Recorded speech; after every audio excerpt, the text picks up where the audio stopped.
bear all of that in mind. It's quite theoretical, so let's talk about something much more. It's theoretical, but it's also much more practical.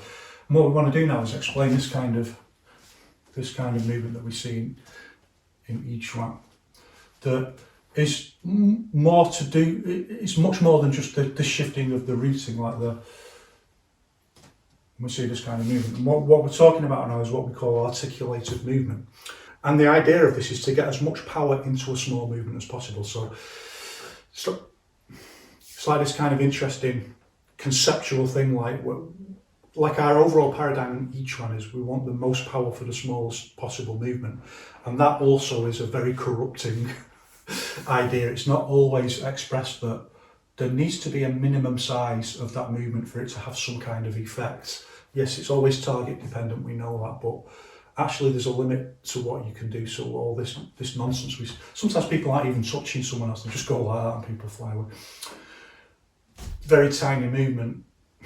There's got to be a minimum size for the movement to function, but a big part of that movement can be unseen. It can, or it can be overlooked because it's in the body. It's behind. It's articulated movement in the way that the posture is. So we talked about this idea about the way that the configurations are stacked. So like, what is the actual configuration and the alignment of each part of the body in the configuration to transmit force? If you stack it a different way, you can dissipate force in different ways. You want to maximise force transmission to the posture.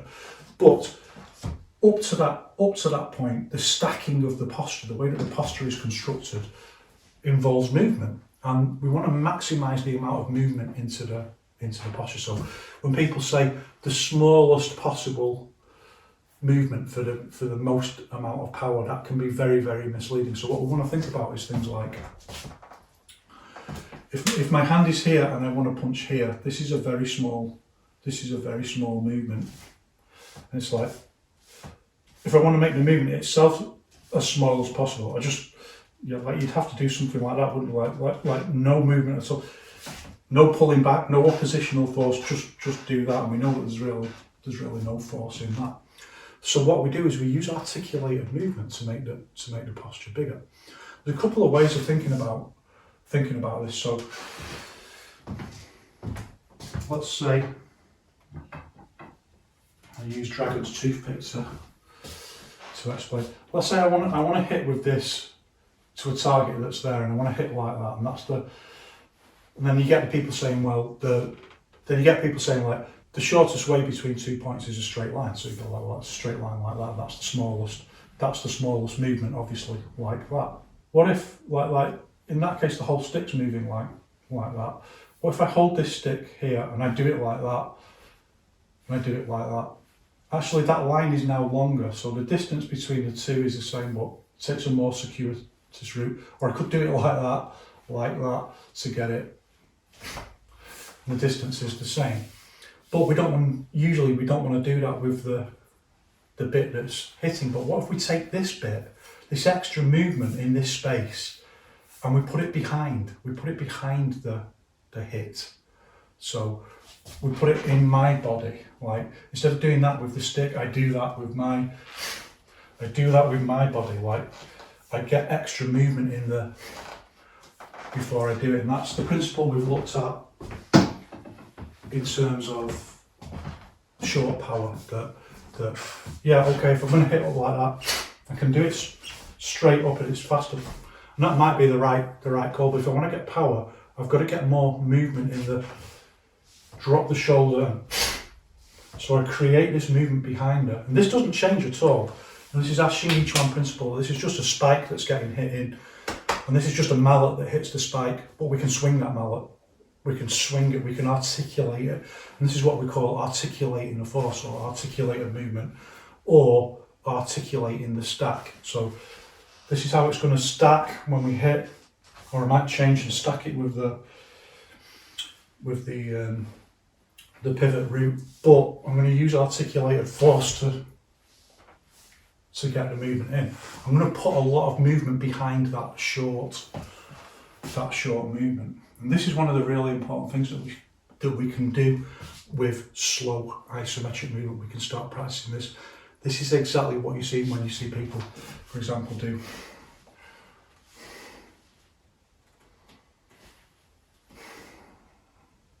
They're getting more movement in the posture like this.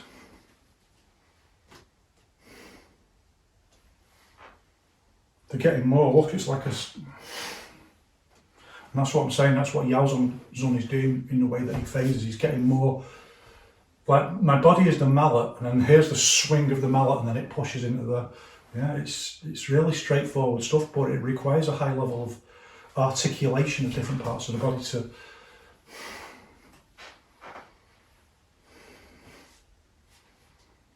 And it's the same thing, we're thinking about how to maximise the force to pull back the hands, like for example if someone's holding them or something like that. We're getting more body movement in.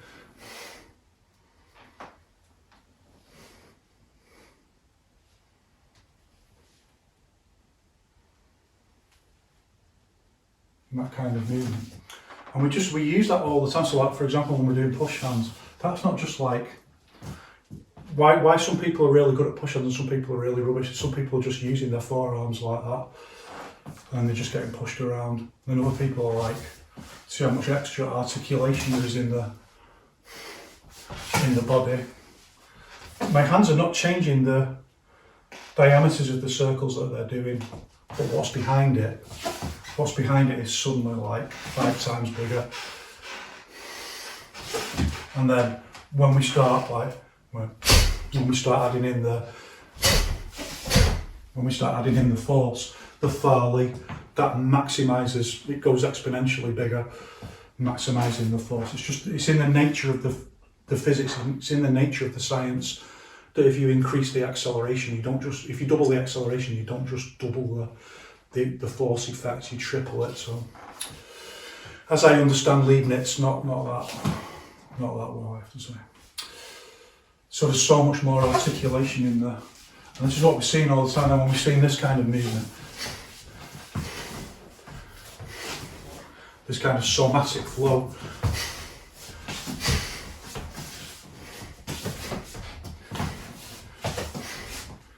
That's what you see. You're seeing the use of the articulated movement to get more power behind the strike. We see it in, we said before, there's some problematic ways that we see it. So we'll see people doing it like a push like that. Always practicing like that, practicing the articulated movement like that. It's too much in the hands. If you want to practice the articulated movement in the shoulders. That's all just about upgrading. So if you look at Boji Kong, like sometimes he'll do it like that. And then he'll just do it like that. So, but it's better straight away to start thinking about how do you articulate the shoulders into the movement to make the movement bigger. That's what you're doing, you're making the movement bigger. And for most people, they can't see it. They can't see that. So when you get on a bag and push, and you hit it like that, that's too fast to see all that articulated movement. It's a trained eye that sees that someone's got that skill and hasn't got that skill. And when they have got that skill, like Yao Zun talks about it, and one of his students talks about it, people saying like, wow, how'd you get that powerful? Like, it was like you didn't move. It's hardly any movement. It's like, no, there was loads and loads of movement. I just did it really fast. And your eye isn't trained to see it. There's loads and loads of movement there. That helps you do loads and loads of things like some of the kicks that we looked at, where there's almost no, it looks like there's no movement, but there's tons and tons of movement in reality. So it's like a tiny, this is what we really mean by like the smallest possible movement for the most amount of power. We start thinking about how this works in reality. How does it function in reality? Not through magic powers, but through the actual use of the body. And this is where we've got like charlatans saying like, oh, people think of each one as just like, the body's just levers. Yeah, that's exactly how Yao Zun talks about the body, as levers and pulleys. That's exactly how he talks about the body. Then we've got like, something happened anyway with Han Xingqiao's son that for me wasn't wholesome. I don't know about his actual level himself. Something obviously happened with Han Xingyuan, and it's not them, it's not just them. Something's happened with people who've descended from Yao Zun as well. Something's happened where things have gone astray, where people start talking like this, like they've got magic powers, or worse, decrying magic powers, but then actually their theory is all glass theory anyway. They haven't got this stuff embodied, and you can see it in their movement. So this is one of the ways that you understand that people have got embodied movement or haven't got embodied knowledge. Can they do this? Can they do it in reality? You can see it in a movement. And that's why I've made no bones about saying like I can tell when people just talk about standing and when they actually do it. I can tell how well trained they are. Interconnection with intent and bodies, I can tell, and I can tell that most people who talk about it don't do it. It's just like Han Huang says, it's like a cult, the cult of Zhanzhuang. I talk about it elsewhere, don't I? But the cult of Zhanzhuang, where people talk about that because the stakes are so low. So for us, we want to think about now just bringing wave-like movements into the. So instead of, like if you just go forward and backwards like this, we've got our old friend, the somatic timing in the slow movement, like, but it's really slowed down now into the. So you see, the hands aren't like the hands can just go like that. Yeah, there's no difference in movement, but the shoulders are doing a lot more and the hips are doing a lot more. Look how much more movement there is in my whole body.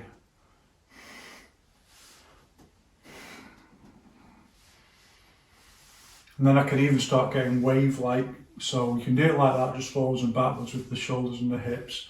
And then you can start getting the wave into the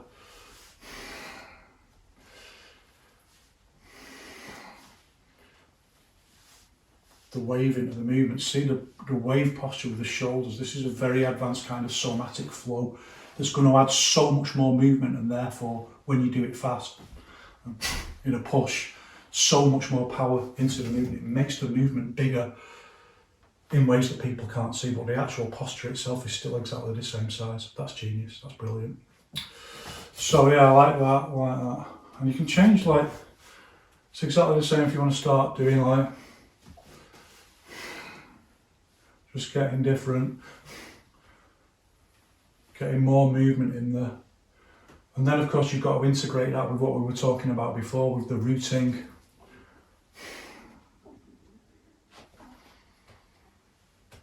And it all just starts linking together. What it isn't is that you just do standing and then you do slow movement and then you do fast movement, and these are, but it's not like that, because the art of each one is you have a problematic and you have a configurational solution. You think about, how do I stack the configuration to solve this to address this problematic, and there's just not enough in the basic training. Like, for example, this was someone from Yao's Yiquan was saying this, there's not enough in the basic training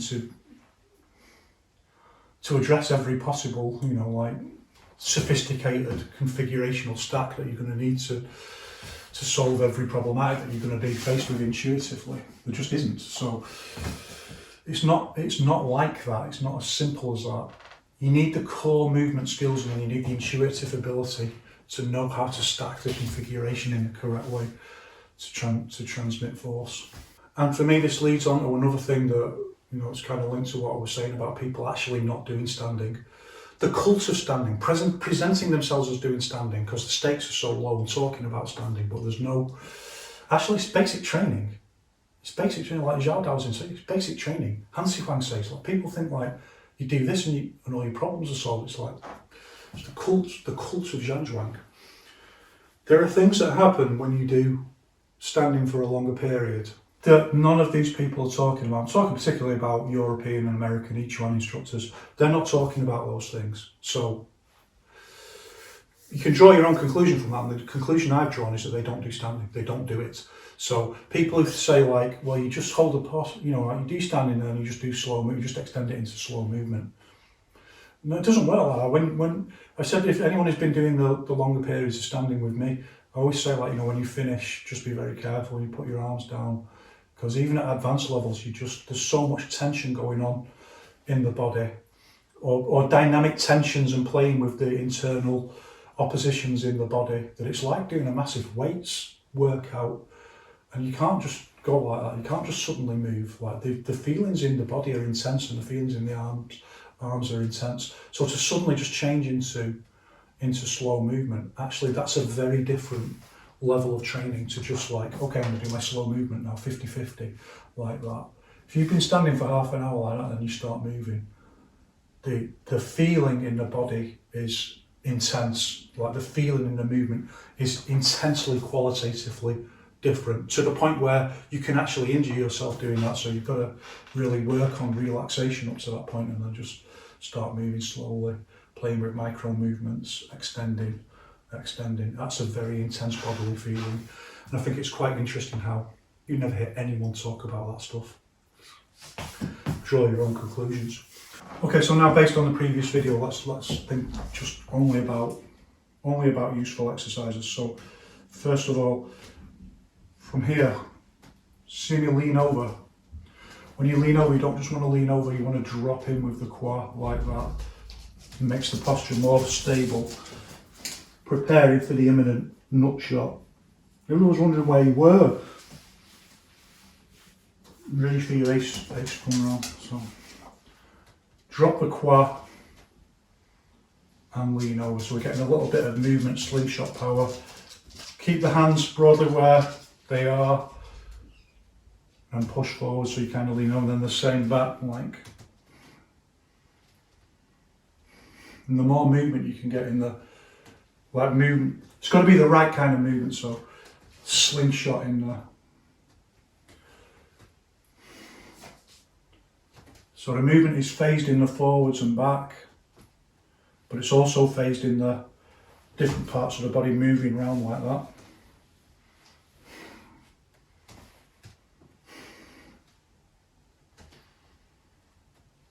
And you can shift back and forward in it. But what you want essentially is this movement. The hands are going straight back and forth, but the body is slingshotting round and pushing back, so that's your basic posture like that.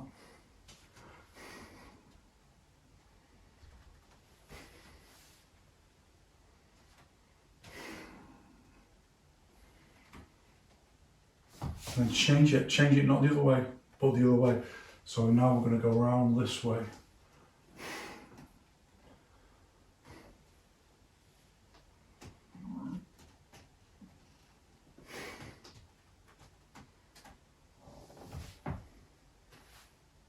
Round.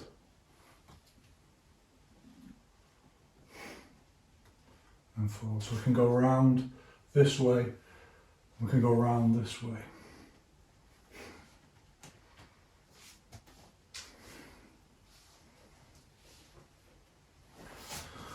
And if you're feeling a little bit more advanced and you're really feeling how to get those lock points, you can start introducing them and back and forth. What Wang Cheng calls micro movements. So when you do your standing, just like when you feel the lock in the position, just moving with them. So making the movement smaller. And remember, of course, this is just forward and back. Like we can do it round like that. So that's an entirely different. Maybe we can look at it in a minute, but for now, focus on the hands just going forwards and back, because that's really training this thing that it's the movement behind the body, so wrong way.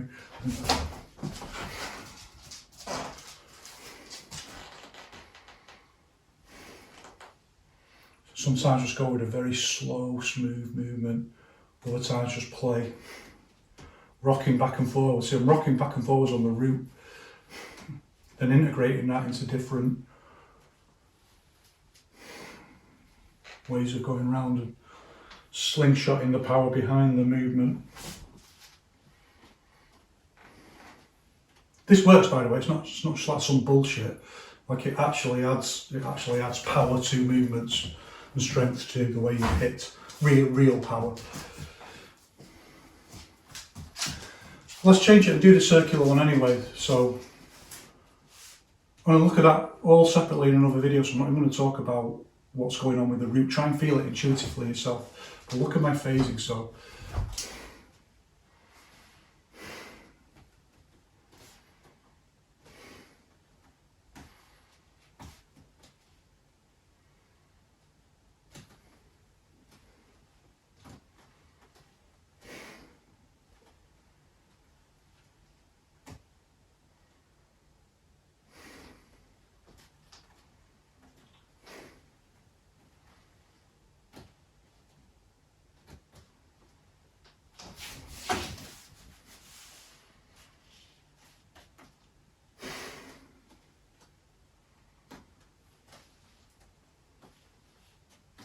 follow along, just try and get a feeling intuitively. Think about opening, closing, phasing, which way is it, routing. Embody the knowledge. It's not, oh, that guy on the internet said do it, this is how it's done. It's, you've got to feel it. My teacher said it was like this. You've got to feel it. So we're going around that way. Let's just go around the other way, same stance, but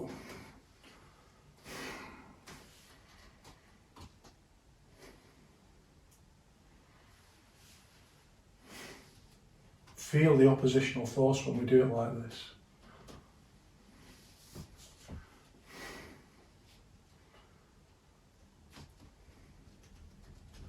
Bring it smaller.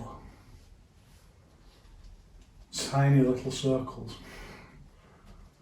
Tiny little circles till you've eventually just got to use your actual somatic weight, your somatic timing, and pushing backwards and forwards from the root to make the circle go round. And then make that bigger. It's hard to do that with a big movement because it's the rocking effect of the root. So you start doing that if you try and do it like, so you can only kind of do it like with a small movement up to about there. Unless you start making the movement bigger itself. And when you do that, that's when you actually release force into the posture. So we can change one way.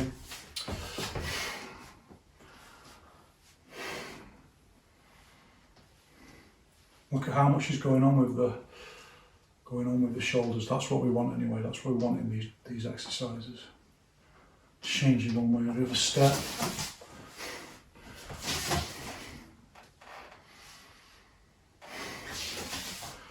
Break it down to the element that you're comfortable working with, or move it up to the element that you're comfortable working with. Don't ever be afraid of being advanced if that's where you are, and don't ever be afraid of just breaking it down to the basic and working on the basic. Do whatever it takes to get you up to speed. Let's change into this kind of posture. Down this way. I know I always say like, don't practice it like this, but we'll start like this. Depends what the posture's for. So if we visualise like just dragging something down and pulling it back, that's absolutely fine. Rather than a push and then lift.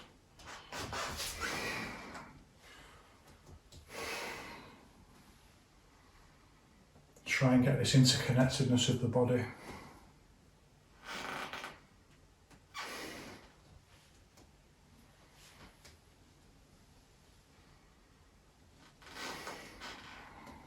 So the movement here, like extra movement behind the. If that helps, do it like that, like do it just with the shoulders, like.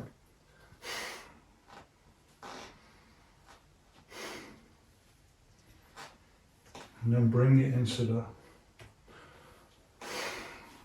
See, this is another kind of phase. All different phases going on in the body.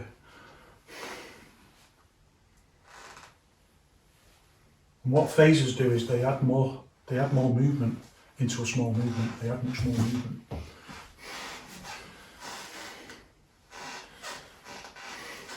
Now just the shoulders and just the push.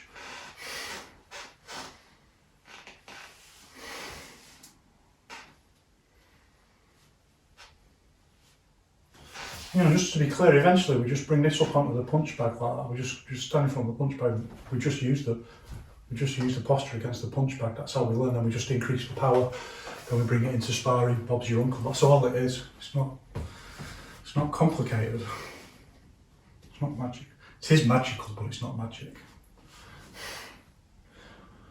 You see now, you need this whole body integration to be able to move like this. Don't be afraid to experiment different. You know, what happens? What happens if I do it like on one leg, what happens if I change the posture to the side this way? How far back can I go? Oh, hold on, we're starting to invent bagua, you know. Now we start seeing, this is it, isn't it? This is the primordial concepts of wushu. Everything else is just a branch of. Let's change to, what else do we look at? Up and down. So,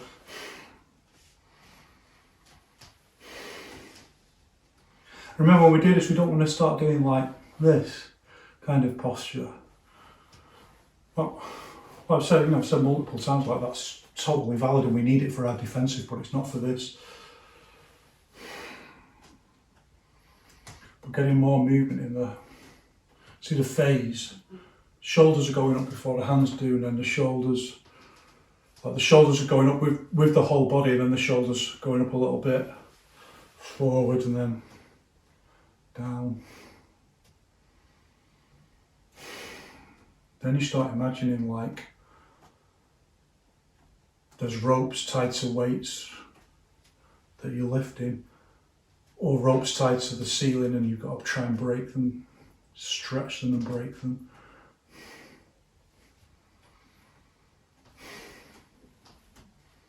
Start playing with how much movement can you get behind the posture.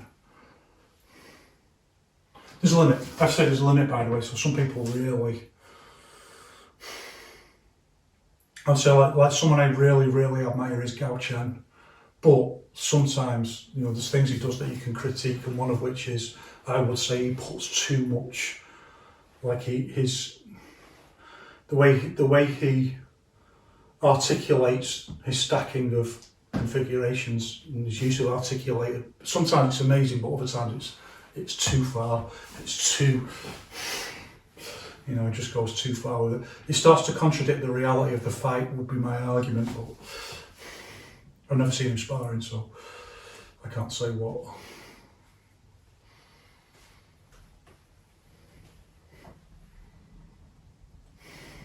Not really sparring. So you can start use the infinite curriculum, the multiplier effect. Just start like, well, what happens if I just combine backwards and forwards and down? As long as I keep working on just down, up, push, halfway down, or up.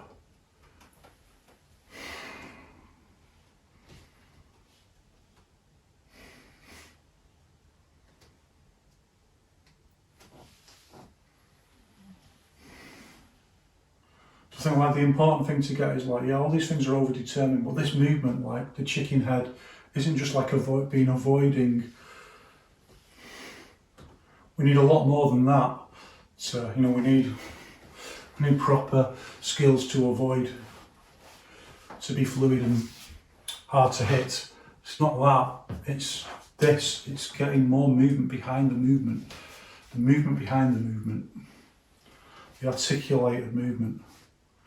Getting more articulated force into these moving configurations. See the little lock points training, like when I stop like that. That's where you're visualising, that's where you would push against that or release force.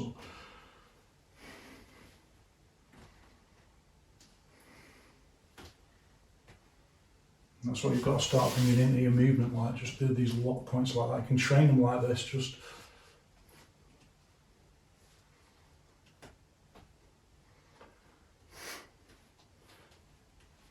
if that helps.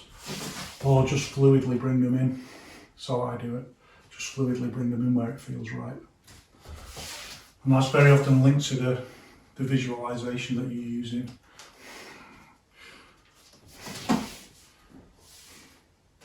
So let's use, it's a visualization I've talked about before, where there's a boat out at sea and you've got like ropes tied to your arms and the boat's being pushed away by a storm, and you just try to stabilize the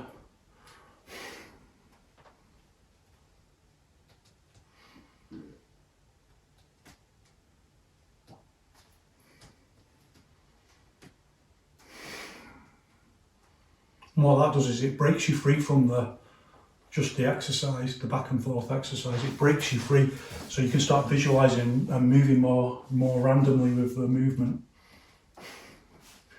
And it intensifies the feeling as well. There's no question about that works. It intensifies the feeling, but it allows you to be more random. If you think about like the ropes are holding your hands there, and it's like you've got to somehow, where's the force stored? Like, where can I get more force from, like, in the rest of my body? And that's exactly what you see in this kind of movement. I'm not dodging punches, I'm seeking my configuration, scouring it to find where is there force stored and how can I shift it. If my hands won't move at all, how can I shift my body around my hands to create more opportunity? Where is that force hiding?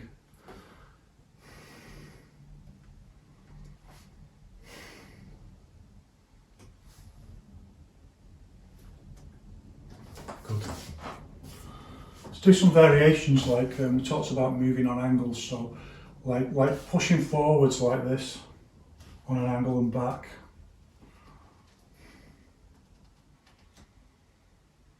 It's overdetermined, so it also increases your proprioception, these kind of exercises.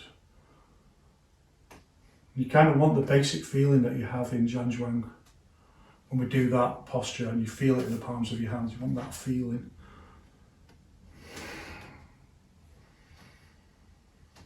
And remember, you can just do these really simple like this. Or you can start searching for where is the extra force. Start articulating the movement more, animating it with articulated force.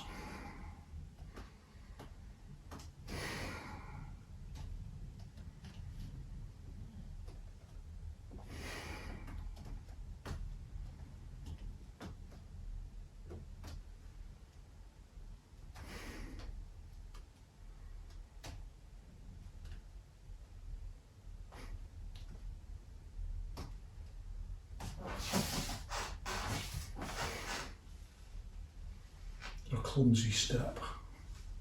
It's the official clumsy step. Has its place.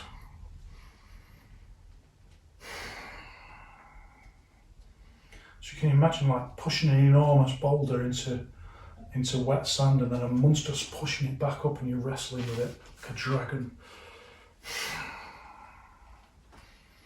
And your hands can't go forward anymore because they're on the boulder and there's no stored force left, so you've got to shift your body to find somewhere where is there force stored. Now there's force stored there, I can push. Then push back and you resist it. You can't let go of it, but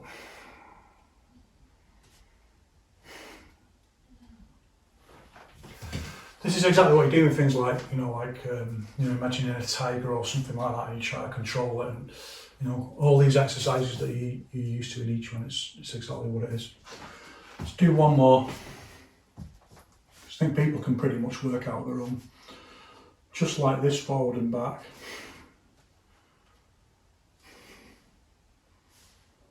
Just bringing in this extra. Don't rush it. The slowness of the movement is also giving you're filling your whole body with intent. It's giving your body more fine-grained data to work with.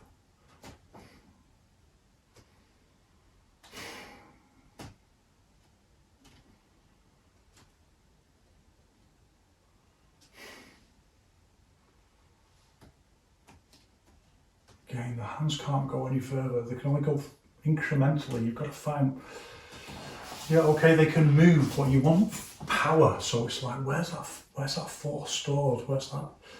How do I shift my configuration to find that? Everything's about training the art of the configuration. How do I stack it? Where's the...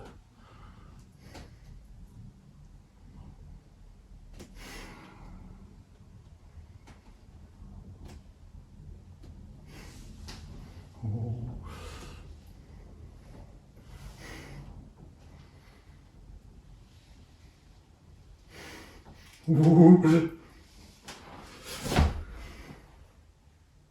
That's enough. That's enough to work on. What was in the previous video and what's in that.